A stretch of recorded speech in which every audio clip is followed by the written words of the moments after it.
Think back to your youth and your high school years. Was there a particular person that you seemed to always run into trouble with about authority? That may have been a particular teacher or a coach or something. There are certain times, situation, or circumstances where we can have our own strong emotions against a certain authority or against someone that seems to be over us, and there can be conflicts from that. So has there been a time when someone's questioned your authority? If you had a position of responsibility as a teacher or a mom or a parent where your authority is being questioned. And think about our culture. I'm sort of setting up for our lesson today because it's significantly about the authority of Jesus. But think about the culture we live in, or even more so the American culture, where isn't there somewhat of an element of a resistance to authority in our in our culture from way back, from even the early times of our independence and so forth. In Luke chapter 20, Jesus is questioned about who gave him authority. And the authority question came up because of his activities in the temple. Cleansing out the temple and coming in and preaching and teaching, and there were people that questioned who gave him the right to do that, who gave him permission to do that, where did his authority come from? So our text is from Luke chapter 20, where Jesus tells the parable of the evil tenants. He tells this parable in response to the question and the confrontation with the temple authorities. The religious leaders questioned where his authority came from. So Jesus tells that parable. But before we get into that, I want to read to you this conflict that Jesus had with the temple authorities, and it's found in Luke chapter 20, verses 1 through 8. And I'll read those. It says, one day as he was teaching the people in the temple courts and preaching the gospel, the chief priests and the teachers of the law, together with the elders, came up to him. Tell us by what authority you are doing these things, they said. Who gave you this authority? He replied, I will also ask you a question. Tell me, John's baptism, was it from heaven or from men? They discussed it among themselves and said, if we say from heaven, he will ask us, why didn't you believe him? But if we say from men, all the people will stone us because they are persuaded that John was a prophet. So they answered, we don't know where it is from. Jesus said, neither will I tell you by what authority I am doing these things. The points I want you to see there is before we get into the focal passage that we're going to study. You see there in that confrontation, you have this powerful priestly aristocracy. And just think of Jerusalem as Washington from the standpoint of the Jewish people.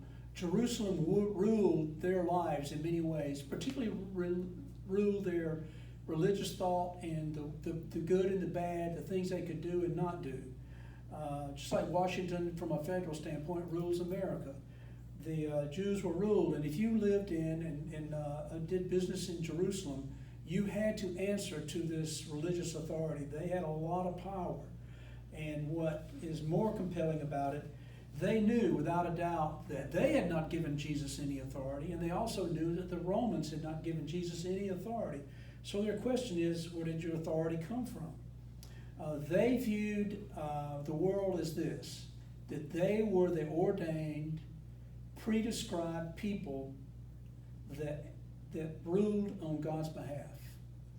That they were the people in charge, that they were the only legitimate humans and divinely appointed to rule. They had the authority.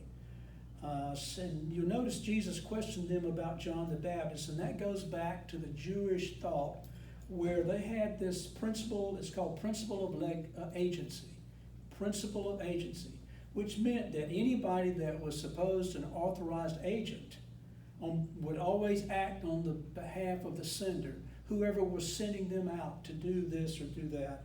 So Jesus, his question pressured them to acknowledge whether John's ministry was of God or not. In other words, was John sent by God, or was John just on his own?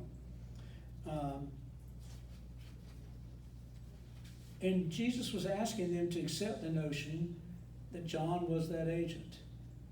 Well, being this powerful authority, they were very savvy from the political side of it. So you think about it, the Jewish leadership, these religious leaders, the Sadducees, the Pharisees, the elders, and all those that are scribed there, they had to answer both to Rome.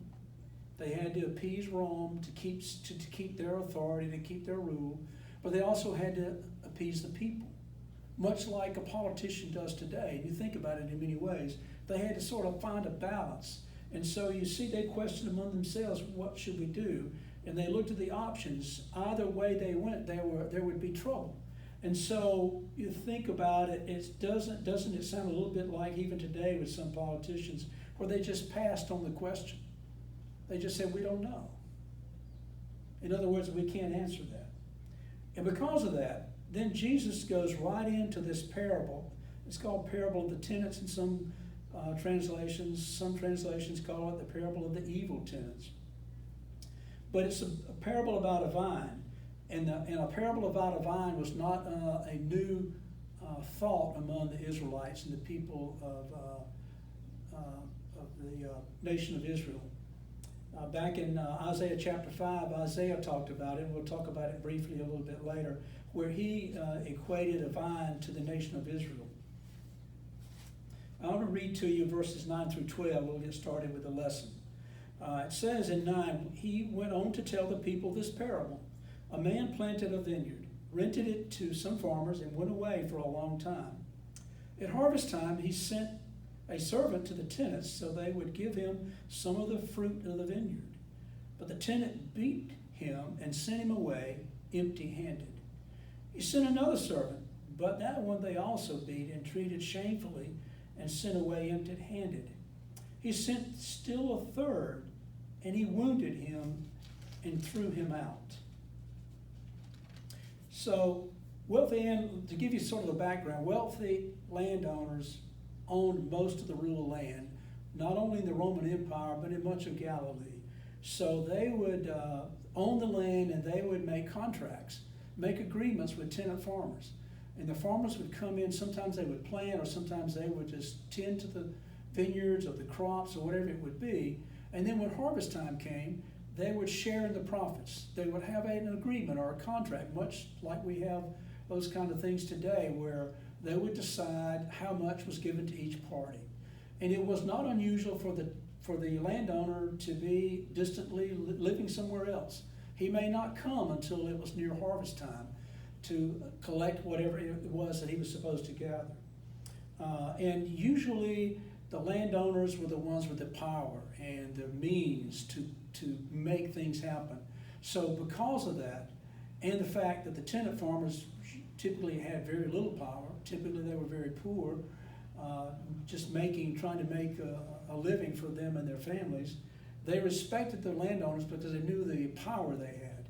Now, as with contracts even today, you think about it, someone doesn't like something and somebody doesn't follow the way they're supposed to go by their agreement.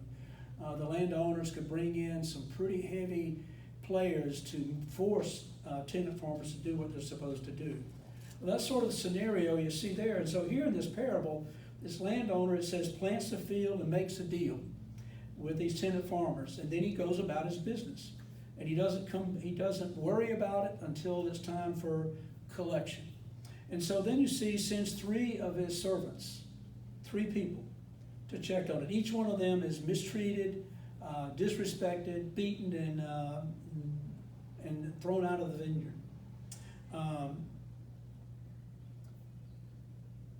And everyone there, it's really important for us to see, everybody that knew anything about the Old Testament understood immediately what Jesus was talking about.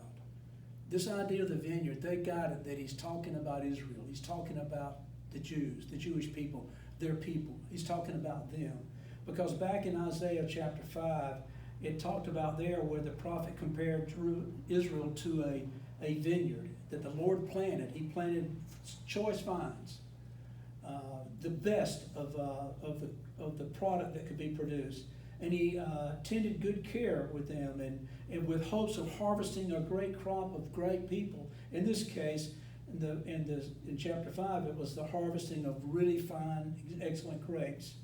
But then the Lord, according to Isaiah, said, what God got in the end was only a bitter and worthless fruit. And he was talking about the nation of Israel at the time. So they would have understood that, and they understood where Jesus maybe was going with this whole idea of this parable. He was pointing to a similar thought about the people of that day, particularly the religious people. And one thing that's important for us to see that I think relates to us is to understand that this parable, and the way it relates to us, is that God has always been and will always be the creator. And that regardless of what age it is or what time it is or who we are, we're basically like tenants, farmers, like stewards, like caretakers, vineyard workers of the creation he gave us. The theology in the Bible is that everything the Lord has given us is a blessing from him, and we're just stewards of it. Well, anyway, at harvest time, the landowner sends these people, they're mistreated, which points to what? The Israelites mistreating their prophets, all the messengers that the Lord sent to try to turn the people, to take care of them, to show them the way God would like them to go. They were mistreated, some were even killed. What was Jesus saying to these temple leaders? He was saying they're like these evil tenant farmers. They're wicked people.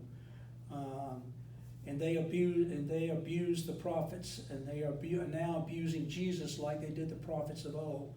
And you can imagine they got the point. They understood where Jesus was going with this. Now let's go into 13 through 16. It says, then the owner of the vineyard said, what shall I do?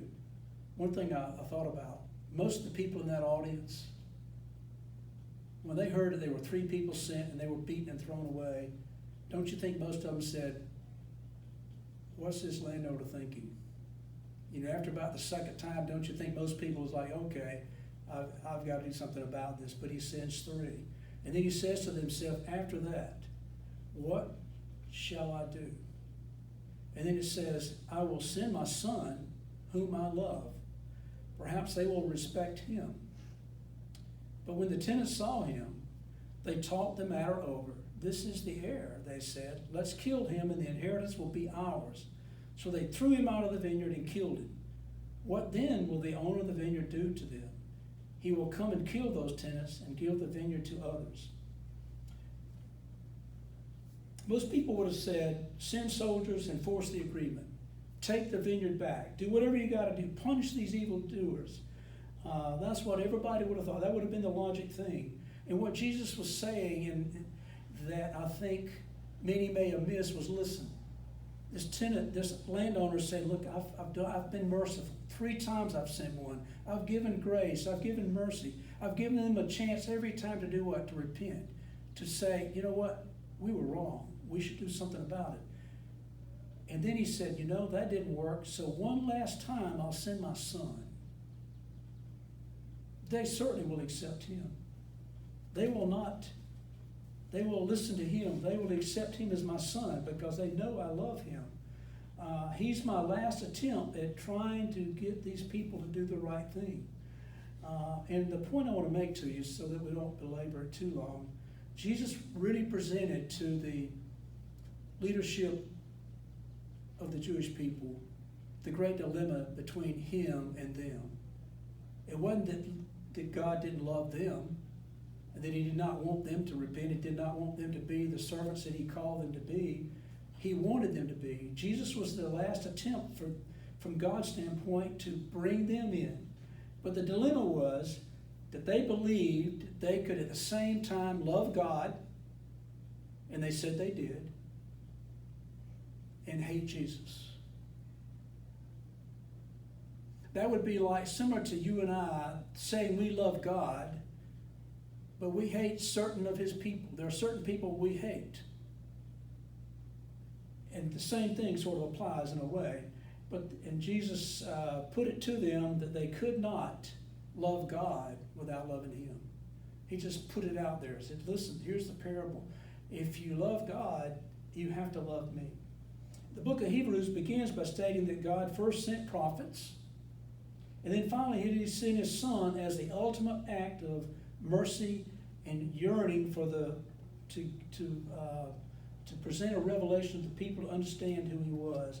And Jesus was saying that day that I'm above all those messengers. I am who I claim to be. They didn't respond. One commentator said they didn't respond because they were the very essence of evil. That their hearts were so depraved and so obsessed with their power and what they believed to be right that they could not hear. He said it was the root of every evil, where the human mind wants to be in charge of everything, to be in charge of what God is, to be what God's supposed to be, and those kind of things. What does this mean? What was Jesus saying? He was also saying this, that I understand what's about to happen. He said, I understand what you're going to do to me. I know what's coming for me. I'm going to suffer, and I'm going to be crucified. And it should have been a warning to them, because Jesus was saying, look, I understand it, and I'm prepared for it to come. It's not something that's going to take me by surprise. It says there, what should he do? Jesus answered his own question. He said, the most common moral response would have been the tenants would face judgment. They would be executed or killed without excuse. In the vineyard, then here's the crux of what Jesus was getting to. He said, and then the vineyard would be given to others. I can just tell you, those that were savvy religious people listening to that sermon and that parable at that time, when Jesus said, and then he'll give it to others, they fully understood what Jesus was saying. He was saying the Lord's going to take it from you, the gospel and you as being his people, and give it to someone else. And so you see what their response was. He will come and kill those and give it to others. And then in the latter part of 16, the people heard this and they said, may this never be, or God forbid, or that must never happen. I mean, they understood what Jesus was saying, that it was going to be taken away from them. Listen to 17 as Jesus ended this parable. It says, Jesus looked directly at them and said, then what is the meaning of that which is written? And then he quotes from Psalm 118. He said, the stone the builders rejected has become the capstone. Everyone who falls on that stone will be broken to pieces, but he on whom it falls will be crushed. The teachers of the law and the chief priests looked for a way to arrest him immediately, but because they knew he had spoken this parable against them, but they were afraid of the people. What was Jesus saying? Psalm 118 has an image of a construction site where they're building the temple. And so this stone that Jesus mentioned was the stone that was rejected by the builders. This is not a good stone. We're not going to use this stone. And so it was being prepared for the temple, but it was rejected. And Jesus quoted this verse because he pointed to that rejection by saying that they are rejecting him as the chosen stone. Although they gave it no worth, God deemed him as the capstone. He was the perfect stone, the most important stone for the temple. And he was also the beginning and the most important stone of the new temple, which would have been what?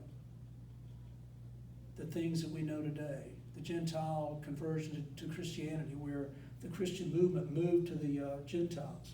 So Jesus really, as I began to think about ending, openly claimed himself to be the unique Son of God, on whom all of the new things that God would do would be based.